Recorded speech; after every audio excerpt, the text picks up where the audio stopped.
स्वागत है आपका हमारे YouTube चैनल आरजेएस बायोलॉजी में।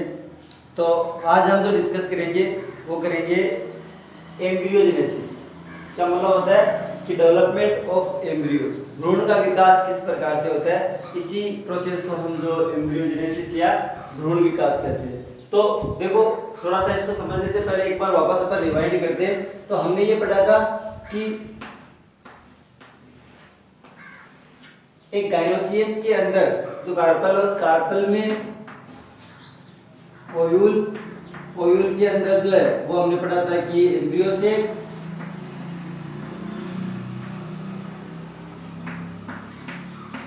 और इस एम्ब्रियो सेक में हमने पढ़ा था कि एक सेल होती है जो हैप्लॉइड होगी, और ये एक सेल जो है इस एक सेल के साथ में अंड कोशिका के साथ में एक मेल गैमेट जो है वो फर्टिलाइजेशन करेगा, फ्यूजन करेगा, और फ्यूजन से जो है यहाँ जो है एक मेल गैमेट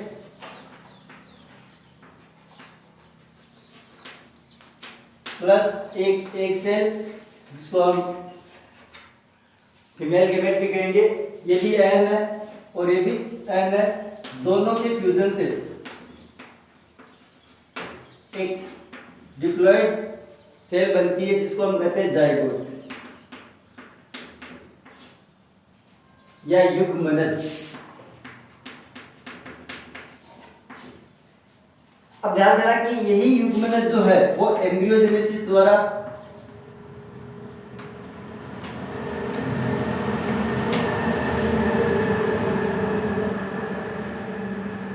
यही जाइगोट जो एम्ब्रियोजेनेसिस द्वारा एम्ब्रियो में डेवलप होगा, यानी ये भ्रूण बनाएगा।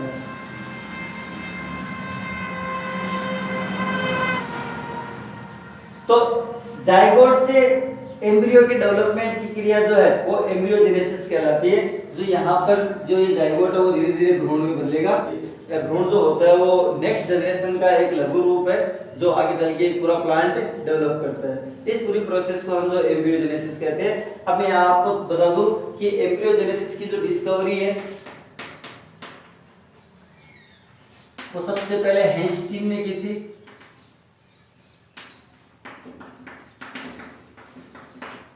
और किस में की थी? तो एक प्लांट है कैप्सुला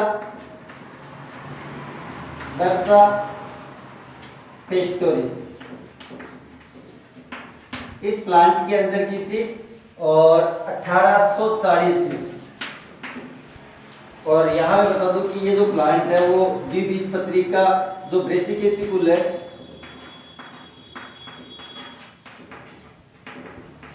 इस कुल का प्लांट है, जिसके अंदर हेंस्टीन ने 1840 में सबसे पहले एम्ब्रियोजेनेसिस की जो स्टडी है वो सबसे पहले हेंस्टीन ने की थी। अब एम्ब्रियोजेनेसिस जो है वो किस प्रकार से होता है, किस प्रकार से एक सेल जो है जाइगोट वो आगे चल के एक एम्ब्रियो डेवलप करती है, उस पूरी प्रोसेस को पढ़ेंगे। तो अब यहाँ हम स्टेप बाय स्टेप जो है एम्ब्रियोजेनेसिस की प्रोसेस को पढ़ेंगे और देखेंगे कि किस प्रकार से जो एक सिंगल सेल है जाइगोट जो आगे चल के एक एम्ब्रियो डेवलप करती है, और यही एम्ब्रियो जो आगे जाके एक नया प्लांट उत्पन्न करता है। तो ध्यान दो, यहाँ पे जो आप यहाँ पे जो देख रहे हो वो फर्स्ट सेल है जो मेल गैमेट और एक सेल के फ्यूजन से बनी थी, और इसको हम कह रहे हैं जाइगोट। ये एक द्विगुणित कोशिका है क्योंकि स्पोरोफाइट जो शुरू हो गया यहाँ। और मैं आपको बता दूं कि जाइगोट जो है वो बीजाणुविद की प्रथम कोशिका होती है, अर्थात zygote is a first cell of sporophyte. तो जाइगोट जो प्रथम कोशिका है स्पोरोफाइट की, तो स्पोरोफाइट पीढ़ी जो वापस शुरू हो चुकी है। अब देखो, सबसे पहले क्या होता है कि इस जाइगोट के अंदर जो है, तो यहां मैं लिख रहा हूं जाइगोट, और इस जाइगोट के अंदर फर्स्ट डिवीजन जो होता है वो होता है अनुप्रस्थ विभाजन।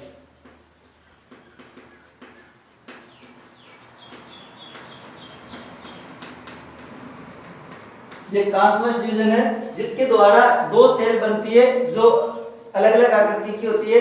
एक जो ऊपर की तरफ देख रहे हो आप जो छोटी सेल है इसको हम कहेंगे एपिकल सेल, और एक जो नीचे आप देख रहे हो इसको हम कहेंगे बेसल सेल। तो ध्यान देना कि एपिकल सेल्स यानी शीर्ष पर है तो शीर्षस्थ कोशिका, बेसल सेल्स जो आधार पर है उसको आधारीय कोशिका, ये बेसल सेल्स कहेंगे, और ये बनेगा अनुप्रस्थ विभाजन से।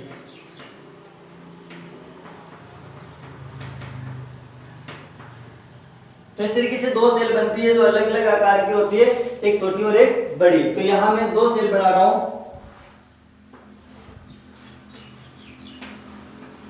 तो शीर्ष पर है उसको हम कहेंगे एपिकल और इसको हम कहेंगे बेसल।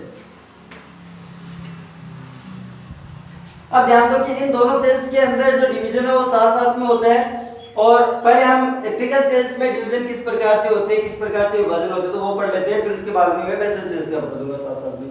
तो याद ध्यान दो कि अब इसके बाद में जो एपिकल सेल है, जो शीर्षस्थ कोशिका है, उस शीर्षस्थ कोशिका के अंदर एक अनुदैर्घ्य विभाजन होगा, लॉन्गिट्यूडनल।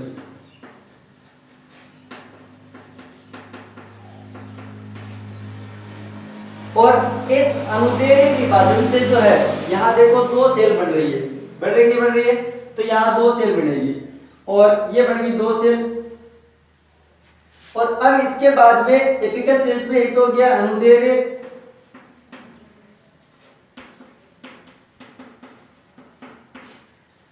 और इसके साथ में ही जो प्रथम अनुदैर्घ्य है उसके लंबवत एक और अनुदैर्घ्य होगा। तो कहने का मतलब कि मान लो ये एक सेल है, पहले इसमें इस तरीके से विभाजन हुआ तो एक इधर दो सेल बन गई। अब इसमें क्या होगा कि फर्स्ट के 90 डिग्री पर इस तरीके से अनुदैर्घ्य विभाजन होगा तो चार सेल बन जाएगी। तो देखो यहाँ पर ये जो चार सेल दिखाई गई है, तो दो तो ये यहाँ दिख रही है, दो इसके पीछे है। तो इस तरीके से जो है यानी ये इस तरीके से डायग्राम बनाया कि दो इसके पिछले साइड में है। तो देखो पहला अनुदैर्घ्य ऐसे, दूसरा इसके लंबवत ऐसे, तो 1 2 3 और 4 सेल बन जाएगी। और तो दूसरा विभाजन में ये तो हो गया फर्स्ट, और सेकंड क्या होगा, प्रथम के लंबवत अनुदैर्घ्य। और इस तरीके से जो ये दो डिवीजन होंगे, इस दो डिवीजन से चार कोशिकीय संरचना बनेगी जिसको हम चतुष्टांक कहेंगे। तो इस तरीके से ये चार कोशिकीय संरचना बन जाती है, इसको हम कहेंगे चतुष्टांक।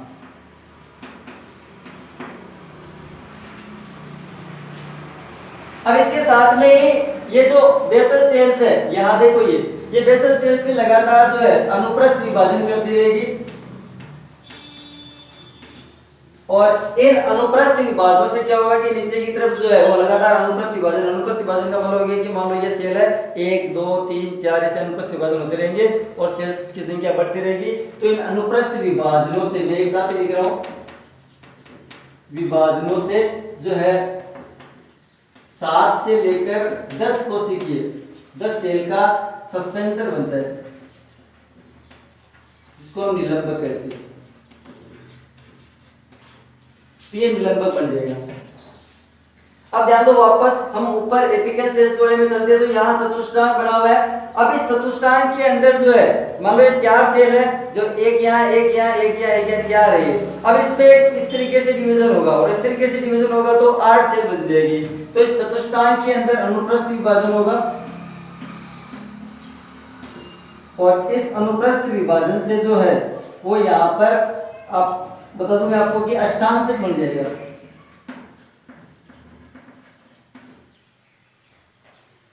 यानी ये 8 कोशिका का हो जाएगा। कितनी कोशिका का हो जाएगा? 8 का। तो देखो यहाँ पर 4 1 2 2 उधर है, 3 4 इसके भी उधर है, तो 2 और 2 4, यानी ये एक दूसरे के से समांतर है। तो यहाँ पर 1 2 इनके पीछे 2 होगी, 1 2 इनके पीछे भी 2 होगी। तो ये अष्टांशिक हो गया, ये बन गया आपके अष्टांशिक, और ये बनेगा अनुप्रस्थ विभाजन से।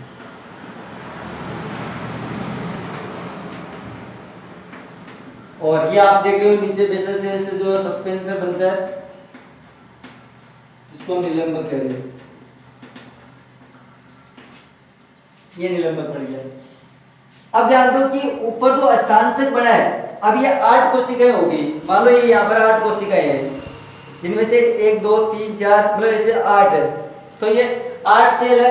अब इनमें से जो है वो 8 सेल्स जो परिणत विभाजन करेगी, यानी पेरिक्लिनल डिवीजन या परिणत विभाजन होगा।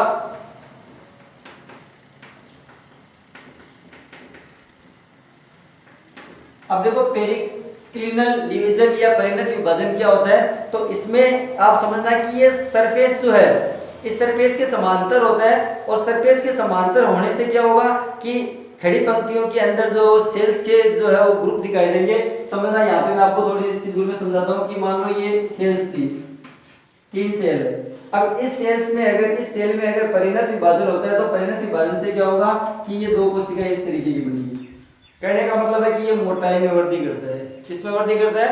मोटाई में। तो पेरिक्लिनल डिवीजन जो मोटाई में वृद्धि करेगा, और इस तरीके से जो है अगर ये भी करेगी तो ये भी इस तरीके से 2 सेल्स बनाएगी, ये भी करेगी तो ये भी 2 सेल्स बना लेगी। इसको तो हम कहेंगे पेरिक्लिनल या परिणत। ध्यान देना कि इसके अपोजिट जो होता है उसको अपनत या एंटीक्लिनल कहते हैं। एंटीक्लिनल में क्या होता है समझना, यहाँ पे कि मान लो ये इतनी सेल थी, अब अगर ये डिवीजन करेगी सेल, तो ये सेल डिवीजन करेगी तो यहाँ इस तरीके से डिवीजन होगा कि 2 सेल बन जाएगी, ये भी डिवीजन करेगी तो 2 सेल बन जाएगी, ये भी डिवीजन करेगी तो 2 सेल बन जाएगी। तो इस तरीके का जो विभाजन है वो लॉन्गिट्यूडल लंबवत होता है, 90 डिग्री पर होता है सरफेस के, और इससे क्या होता है कि लंबाई में वृद्धि होती है। तो एक सपोज करना कि मुझे इस दाने को मोटी करनी है, इस दाने को मोटी करनी है, तो इसके अंदर अगर हमें इसको लंबाई में वृद्धि करनी है तो चारों तरफ यानी यहाँ के सेल इस तरीके से आगे से आगे डिवीजन करके इसको मोटी कर देगी। अगर इसकी मोटाई में, क्योंकि अंदर का भाग भी बढ़ना है, तो अंदर से मोटाई में वृद्धि करनी है तो इस तरीके से पेरिक्लिनल डिवीजन भी होते रहेंगे और ये संरचना से मोटी होती जाएगी। अर्थात पेरिक्लिनल डिवीजन तो इस तरीके से अंदर होता रहेगा और एंटीक्लिनल डिवीजन इस तरीके से होता रहेगा, तो संरचना जो बड़ी होती जाएगी, बीच में गैप नहीं आएगा और कहने वाला दरारें नहीं पड़ेगी और संरचना जो मोटी होती जाएगी। तो इस तरीके से ये तो हो गया पेरिक्लिनल और ये हो गया एंटीक्लिनल। मुझे लगता है कि आपको बिल्कुल ये समझ में आ गया। तो यहाँ आप समझना कि इस सेल के अंदर जो है वो पेरिक्लिनल डिवीजन होता है इन सब सेल्स के अंदर, और सब सेल्स में पेरिक्लिनल डिवीजन होता है। तो ध्यान देना कि अंदर की तरफ यानी मोटाई में वृद्धि होगी, अंदर की तरफ इस तरीके से अंदर की तरफ 2 सेल बढ़ जाएगी, तो ये 8 के 16 कोशिकाएं बढ़ जाएगी। कितनी बढ़ जाएगी? 16, जिनमें से 8 बाहर होगी और 8 अंदर होगी। तो यहाँ पर ये बाहर की तरफ जो 8 बनी है ये इस भ्रूण की एपिडर्मिस बनाती है, तो ये एपिडर्मिस बनेगा। ये हम इसको कहेंगे डर्मेटोजन, क्योंकि डर्मेटोजन वर्ड क्यों यूज कर रहे हैं? इसलिए कर रहे हैं कि ये विभेदोत्तक है अभी, क्योंकि सारे सेल्स अभी इनका डिटर्मिनेशन नहीं हुआ है, ये विभेदित कोशिकाएं नहीं है, अविभेदित कोशिकाएं हैं, तो इसलिए जो है हम उनको डर्मेटोजन कह रहे हैं, क्योंकि ये मेरिस्टेमेटिक टिश्यू है, तो ये किसी भी सेल्स में बदलने की क्षमता रखता है। तो यहाँ डर्मेटोजन हो गया, और ये डर्मेटोजन जो है वो आगे चल के और भ्रूण की बाएं त्वचा बनाएगा, यानी एपिडर्मिस का निर्माण करेगा। अब अंदर जो सेल मास बच गया, ये जो अंदर का सेल मास है वो लगातार विभाजन करता रहेगा, और लगातार विभाजन करने से क्या होगा कि ये देखो अंदर की तरफ पूरा एक सेल मास बन गया। तो ये बन गया सेल मास, कोशिकाओं का समूह बन गया, और ये अविभेदित कोशिकाएं, ध्यान रखना कि इनका विभेदन नहीं हुआ है, और ये बन गई एपिडर्मिस इस भ्रूण की। तो इस तरीके से जो है वो, अब ध्यान देना कि डर्मेटोजन की सेल्स जो एपिडर्मिस से बढ़ाएगी, तो देखो 8 ही सेल्स थी, लेकिन यहाँ 1 2 3 4 5 देखो कितनी सेल्स हो गई, क्योंकि जितना मोटा होता जाएगा उतनी सेल्स ज्यादा चाहिए बाहर की तरफ उसको कवरिंग करने के लिए। तो यहाँ एंटीक्लिनल होगा, कौन सा होगा? तो ये एंटीक्लिनल डिवीजन होगा, और इस एंटीक्लिनल डिवीजन के द्वारा जो कोशिकाओं की संख्या बढ़ती है, तो ये अपनत विभाजन। तो कहने मतलब कि डर्मेटोजन की सेल्स के अंदर जो एंटीक्लिनल सेल्स होगा, सॉरी एंटीक्लिनल डिवीजन होगा, जिससे एपिडर्मिस बन जाएगी, और अंदर वाली सेल्स जो लगातार सभी दिशाओं में विभाजन करती रहेगी और सेल मास बनाएगी। अब ये जो अंदर की सेल है वो जो सेल मास बना रही है, तो इस विभाजन से क्या होता है कि धीरे धीरे जो भ्रूण की आकृति है वो पहले गोलाकार होती है, और गोलाकार होने के बाद में धीरे धीरे ये हृदयाकार होता है, और हृदयाकार के बाद में अगर हम इसको देखें तो 2 पालियां बन जाती है इसकी। कितनी पालियां बन जाएगी? 2 पालियां। ये दोनों पालियां जो आगे चल के और बीजपत्र बनाएगी, 2 बीजपत्र बन जाएंगे। और अब ध्यान देना कि इन बीजपत्रों के अंदर जो है, मैं ऊपर की बात कर रहा हूँ, नीचे वाली बात वो बाद में करेंगे। तो इसके ऊपर जो बीजपत्र बन गए, इस बीजपत्र में एक अक्ष बन जाएगी, इसको हम कहेंगे भ्रूणीय अक्ष। ध्यान देना कि ये भ्रूणीय अक्ष है। इस भ्रूणीय अक्ष का जो ऊपर का भाग है, यानी भ्रूणीय अक्ष का ऊपर का भाग है, इसको हम कहते हैं हाइपोकोटाइल, बीजपत्रोपरिक। क्या कहेंगे? बीजपत्रोपरिक। परिक। और इसी बीज पत्रों परिक जो यहाँ ऊपर की तरफ जो बीज पत्रों परिक है, ध्यान देना कि इसका शीर्ष भाग जो है वो प्रीम्यूल कहलाएगा, प्रीम्यूल, जिसको हम कहेंगे प्रांकुर। तो ये प्रांकुर बना लेगा और इस प्रांकुर से जो है वो आगे चल के क्या बनेगा, सूट बनेगा, यानी पर्णतंत्र का निर्माण होगा, यहाँ सूट का डेवलपमेंट हो जाएगा, ये सूट बनाएगा। अब मैं बात करूं कि इस भ्रूणी अक्ष का निचला जो पार्ट है ये कहलाता है रेडिकल, ये इसको हाइपोकोटाइल कहेंगे, सॉरी पहले हाइपोकोटाइल, यानी इस भ्रूणी अक्ष का नीचे का जो पार्ट है वो हाइपोकोटाइल हो गया और ये हाइपोकोटाइल आगे चल के रेडिकल बनाएगा, जिसको मूलांकुर कहेंगे, और ये मूलांकुर आगे चल के मूल तंत्र बनाएगा। इसी तरीके से ये सेल्स जो लगातार विभाजन करती रहती है और इसके अंदर जो है वो ग्राउंड टिश्यू भी बन जाएगा इसका, यानी भ्रूण का ग्राउंड टिश्यू भी डेवलपमेंट होगा। इन्हीं विभाजनों से सेल मास के द्वारा इन्हीं विभाजनों से बीज पत्र भी बन रहे हैं, इन्हीं विभाजनों से जो है आगे चल के प्रोकैम्बियम बनती है, और प्रोकैम्बियम जो होती है वो आगे चल के जो है इसका वेस्कुलर सिस्टम बनाती है अर्थात जाइलम फ्लोएम का निर्माण करती है, जो आगे इन प्रांकुर और मूलांकुर के अंदर काम आएगा, तो श्रवण ऊतकों का निर्माण करती है। तो इस तरीके से जो एक पूरा भ्रूण बन जाता है। तो आप देखो ये जो अष्टांशक बना था, इस अष्टांशक के अंदर जो है वो परिणत विभाजन होता है। इस परिणत विभाजन से मैंने आपको कहा कि दो सेल्स बनेगी या दो प्रकार की कोशिकाएं बनेगी, एक बाहर की तरफ डर्मेटोजन, अंदर की तरफ सेल मास बनेगा जो विभज्योतकी होगा, अविभजित कोशिकाओं का समूह होगा। डर्मेटोजन जो आगे चल के एपिडर्मिस बनाएगा और सेल मास जो है वो आगे चल के एम्ब्रियो बनाएगा। तो सेल मास के द्वारा देखो क्या क्या बनेगा, तो सेल मास के द्वारा बीज पत्र, भ्रूणी अक्ष और प्रोकैम्बियम, ये सब बन जाएगी। और भ्रूणी अक्ष से जो है वो प्लूम्यूल और रेडिकल बनेगा। प्लूम्यूल का निर्माण जो एपिकोटाइल से होता है, इसको हम एपिकोटाइल कहेंगे। तो प्लूम्यूल का निर्माण एपिकोटाइल से होता है, जबकि रेडिकल का निर्माण जो है हाइपोकोटाइल से होगा। तो इस तरीके से एक भ्रूण बन जाएगा। अब आते हैं अपन इसमें, तो देखो बेसल से जो अनुप्रस्थ विभाजनों से 7 से 8 कोशिकीय सस्पेंसर बनाता है। ये सस्पेंसर है निलंबक, ये भी निलंबक है। और मैं आपको बता दूं कि ये निलंबक जो है, निलंबक वो भ्रूण को जो वो भ्रूण कोश के अंदर धकेलता रहता है, और धकेलने के साथ में ही निलंबक की जो यहाँ लास्ट की जो सेल्स है वो आगे चल के और शुष्कांगों में विकसित होती है, और सस्पेंसर जो भ्रूणकोश के अंदर धंस जाएंगे और जाके भ्रूणकोश से जो न्यूट्रिशंस ग्रहण कर करके और इन सेल्स को प्रोवाइड करवाते रहेंगे, जिनसे इन सेल्स में डिवीजन जो रुके नहीं और लगातार विभाजन होता रहे और एम्ब्रियो का डेवलपमेंट होता रहे। यहाँ ध्यान देना कि इसकी जो सबसे लास्ट की कोशिका है ये सेल, इसको हम कहेंगे हाइपोफाइसिस। क्या कहेंगे? हाइपोफाइसिस। तो ये सस्पेंसर है और सस्पेंसर की ध्यान देना इसकी शीर्ष कोशिका, शीर्ष सेल्स जो होती है उसको हम हाइपोफाइसिस कहते हैं।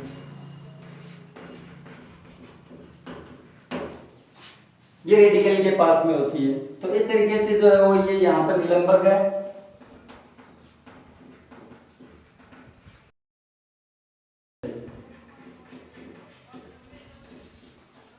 तो इस तरीके से एक एम्ब्रियो डेवलपमेंट होता है। और इस एम्ब्रियो डेवलपमेंट के द्वारा जो है वो दो बीजपत्र, एक भ्रूणी अक्ष, एक निलंबक, इनका निर्माण होता है। और ये एम्ब्रियो जो है वो दो बीजपत्रों में बढ़ जाता है। ध्यान देना कि द्विबीजपत्रियों में दो बीजपत्र बनते हैं, जबकि एक बीजपत्रियों में एक ही बीजपत्र बनता है। ठीक है। और इस भ्रूणी अक्ष के शीर्ष भाग जो होता है इसको एपिकोटल कहेंगे, जिसको प्रांकुर आगे चल के रो बनाएगा। और आधारीय भाग जो हाइपोकोटाइल जो आगे चल के रेडिकल, और रेडिकल जो आगे चल के मूलांकुर बनाएगा। तो इस तरीके से एक एम्ब्रियो का डेवलपमेंट होता है, जो आपको समझ में आ गया होगा। अगर किसी प्रकार की कोई प्रॉब्लम हो, किसी प्रकार की कोई समस्या हो तो कमेंट्स में जरूर लिखिए, मैं उसका सॉल्यूशन करूंगा। तो अब हम डिस्कस करते हैं एक थोड़ा सा टॉपिक, डेवलपमेंट ऑफ सीड, यानी बीज का विकास किस प्रकार से होता है। तो ध्यान दो यहाँ पे कि ये एक जायांग है और इसके अंदर हमने देखा था कि यहाँ ओव्यूल होता है। ओव्यूल के अंदर female gametophyte embryo set develop होता है और यहाँ पे मेल गीमेट के साथ एक सेल जो है वो फ्यूजन करके जाइगोट बनाती है। यहाँ दो सेल्स होती है जिनको सिनर्जिक सेल्स कहते हैं, सहायक कोशिकाएं।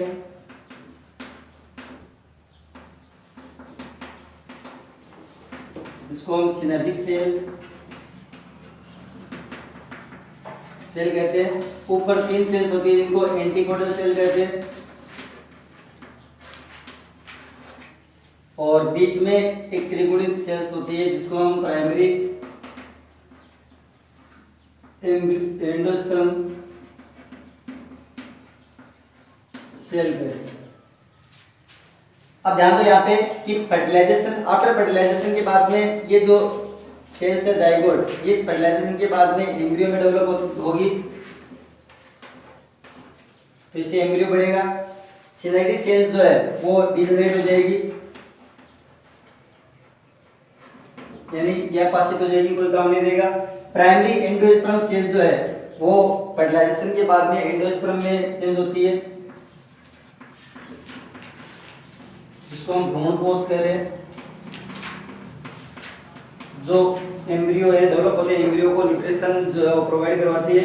एंटीकोडल सेल जो होती है वो डिजनरेट हो जाती है, यह पासित हो जाएगी। और ये पूरी जो संरचना जो है इसको हम कह रहे हैं ओव्यूल। तो ये ओव्यूल जो आगे चल के और सीड में चेंज होने वाला है। आपको पता है कि ओव्यूल के चारों ओर 2 इंटीग्यूमेंट होते हैं, जिनको हम अध्यावरण कहते हैं। तो जो आउटर है वो टेस्टा बनाता है, और इनर जो होता है वो बनाता है टेगमेन। यानी ये बीज का बाह्य चौल बनाएगा आउटर इंटीग्यूमेंट, और इनर इंटीग्यूमेंट जो वो टेगमेन बीज का जो आंतरिक जो चौल है उसका निर्माण करेगा। और ये पूरी जो संरचना यहाँ देख रहे हो इसको हम कहते हैं ओवेरी।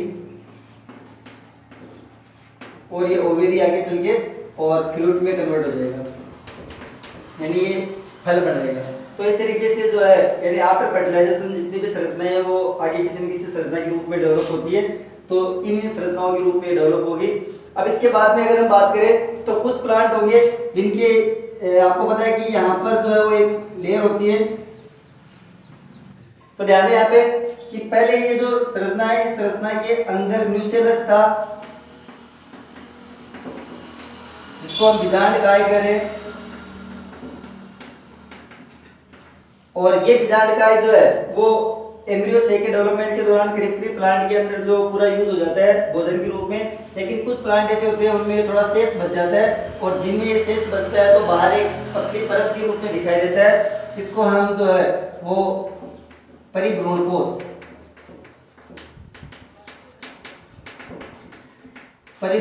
कहते हैं। कुछ प्लांट में ये देखने को मिलता है। अब इसके बाद में हम और अगर आगे बात करें, ये इसको हम बीजांड उरंत करें। ये उरंत जो है ये आगे चल के बीज उरंत बनाता है। हाइलम जो है, ये जो हाइलम देख रहे हो यहाँ पे, ये हाइलम आगे चल के नाभिका बनाती है।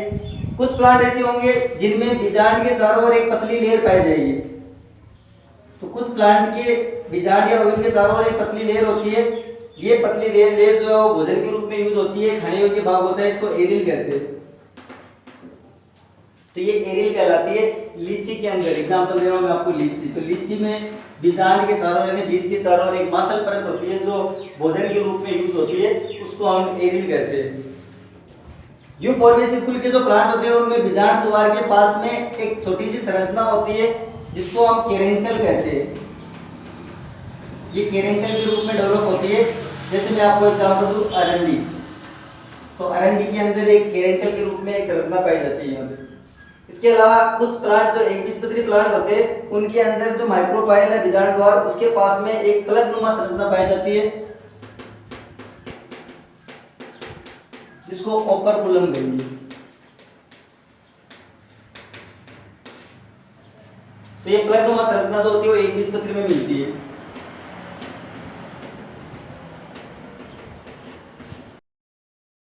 तो इस तरीके से जो है और बीजांड यानी एक जायंट के अंदर की जितनी भी संरचनाएं हैं वो संरचनाओं का भविष्य जो इस तरीके से निर्धारित होगा और इस तरीके से जो है वो आगे इतने अलग अलग संरचनाओं के रूप में डेवलप होते हैं जो हमें बाद में देखने को मिलते हैं।